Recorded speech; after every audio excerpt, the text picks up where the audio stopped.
Assalamualaikum warahmatullahi wabarakatuh. Perkenalkan, nama saya Rini Purnamasari dengan NIM O1A12023 dari kelas D Farmasi. Hari ini saya akan membawakan tentang metabolisme karbohidrat. Yang pertama adalah definisi dari glikolisis. Glikolisis merupakan sebuah proses dari pemecahan glukosa atau gula pada tingkatan sel. Yang kedua, definisi dari glikogenesis adalah lintasan metabolisme yang mengonversi glukosa menjadi glikogen untuk disimpan di dalam hati.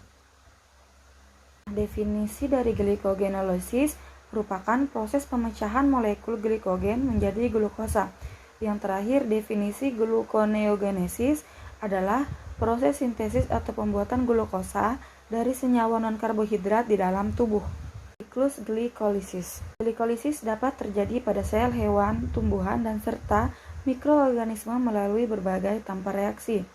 Proses glikolisis berlangsung di dalam sitoplasma dengan bantuan beberapa enzim.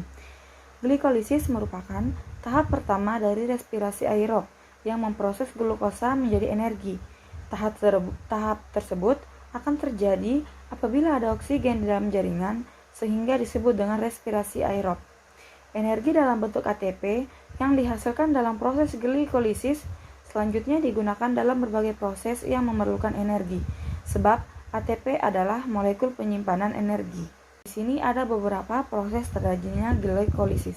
Yang pertama, glukosa diubah terlebih dahulu menjadi glukosa 6-fosfat dengan bantuan enzim heksokinase.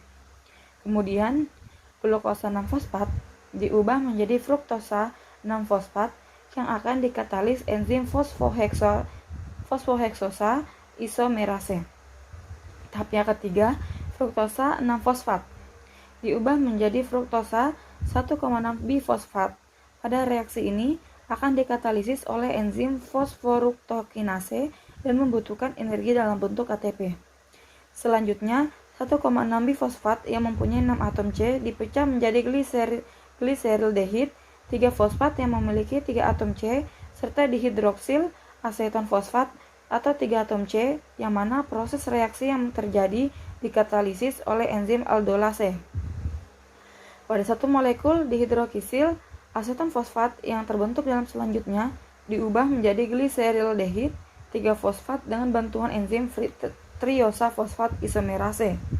Yang terakhir, gliserildehid 3-fosfat selanjutnya diubah menjadi 1,3-bifosfogliserat dengan bantuan enzim gliseraldehid 3-fosfat dehidrogenase.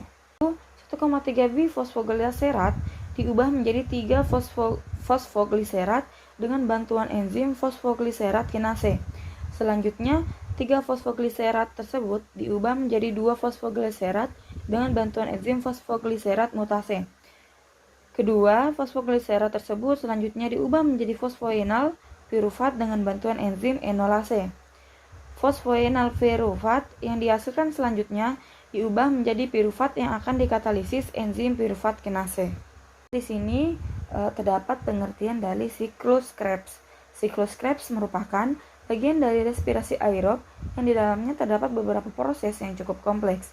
Inti dari siklus ini adalah untuk dapat menghasilkan energi. Sebelum memasuki tahap siklus Krebs, tahapan respirasi aerob dimulai dari glikolisis, dekarboksilasi, oksidatif, lalu memasuki tahap siklus Krebs, kemudian masuk ke tahap akhir yaitu transport elektron.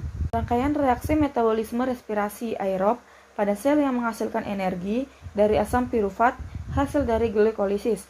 Proses ini terjadi dalam mitokondria sel yang membawa asetat aktif berupa asetil CoA dengan oksidasi glukosa yang diubah menjadi karbon dioksida atau CO2 dan hidrogen atau H2O. Terkait dengan segi metabolisme, biokimia, siklus Krebs berasal dari karbohidrat yang keluar membentuk lemak, sedangkan bahan yang masuk untuk siklus ini berasal dari asam amino yang keluar membentuk karbohidrat. Fungsi dari siklus Krebs: yang pertama, menghasilkan sebagian besar karbon dioksida atau CO2. Yang kedua, sebagian penghasil koenzim terreduksi yang menggerakkan rantai pernapasan untuk produksi ATP dan mengonversi energi dan zat berlebih untuk digunakan dalam sintesis asam lemak sebelum pembentukan trigliserida. Rantai respirasi atau transport elektron. Transport elektron adalah proses terakhir dari respirasi aerob, di mana akan dihasilkan ATP dari NADH dan FADH2 hasil dari glikolisis, dekarboksilasi, oksidatif, dan siklus Krebs. Transfer elektron terjadi di membran dalam mitokondria. Di membran ini terdapat bagian-bagian penting yang berperan sebagai penerima elektron, yaitu kompleks protein 1, kompleks protein 2, kompleks protein 3, kompleks protein 4, ubiquinon, dan stikorokrom C. Proses ini disebut juga dengan fosforilasi oksidatif dan ditemukan pada tahun 1948 oleh Eugene Kennedy dan Albert Lehninger. Per elektron untuk NADH. Yang pertama, molekul NADH akan melepaskan elektronnya dan ditangkap kompleks protein 1, kemudian berpindah menuju ubiquinon. Lalu, dari ubiquinon, elektron akan menuju kompleks protein 3 dan kemudian menuju sitokrom. Nah, lalu saat elektron meninggalkan kompleks protein 1, menyebabkan sebuah H+ dikeluarkan menuju ruang antarmembran. Kemudian saat elektron meninggalkan kompleks protein 3, sebuah H+ juga akan dikeluarkan menuju ruang antarmembran. Saat elektron meninggalkan kompleks protein 4, menyebabkan sebuah H+ juga dikeluarkan menuju ruang untuk membran. 3 H+ yang telah dikeluarkan tadi akan masuk kembali melalui enzim ATP sintase yang berada di membran tersebut. Dari sitokrom C, elektron akan menuju kompleks sitokrom 4, yang kemudian akan menuju penerima elektron terakhir yaitu O2. O2 setelah menerima elektron akan mengikat H+ dan membentuk H2O. Setiap H+ yang masuk melalui ATP sintase juga akan dihasilkan satu molekul ATP. Jadi total dari satu NADH akan dihasilkan 3 ATP. Proses transport elektron molekul FADH2. Yang pertama, molekul FADH2 akan melepaskan elektronnya dan ditangkap kompleks protein 2, kemudian berpindah menuju ubiquinon, namun pada tahap ini tidak menyebabkan dikeluarkannya H+.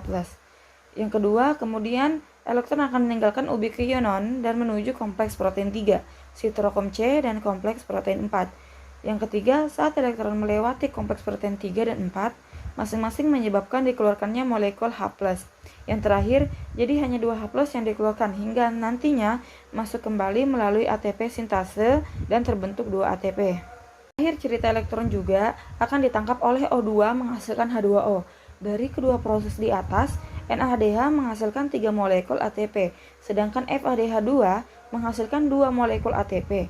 Jadi dalam transport elektron dihasilkan kira-kira 34 ATP.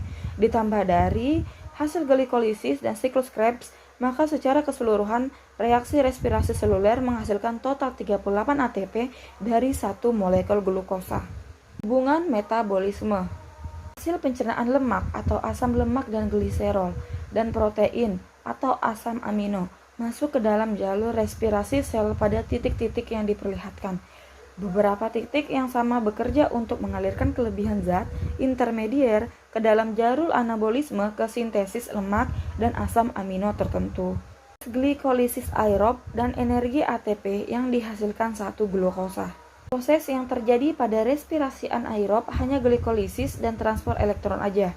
Selain itu, jumlah ATP atau energi yang dihasilkan juga lebih sedikit. Jika respirasi aerob, satu molekul glukosa bisa ngehasilin 36 ATP bersih. Respirasi anaerob hanya bisa ngehasilin 2 ATP. Respirasi anaerob diproses glikolisis, kondisi pirufat, ekspedisi pada sampel oksigen dalam sel. Dengan oksigen, molekul pirufat dapat memasuki mitokondria dan teroksidasi, membentuk karbon dioksida dan udara. Tapi, ketika tidak ada oksigen, maka pirufat kemudian diubah menjadi etanol atau asam laktat. Proses tersebut yang dinamakan dengan respirasi anaerob. Itu saja yang bisa saya sampaikan. Bila ada salah kata, saya mohon maaf. Billahi taufiq wal hidayah. Wassalamualaikum warahmatullahi wabarakatuh.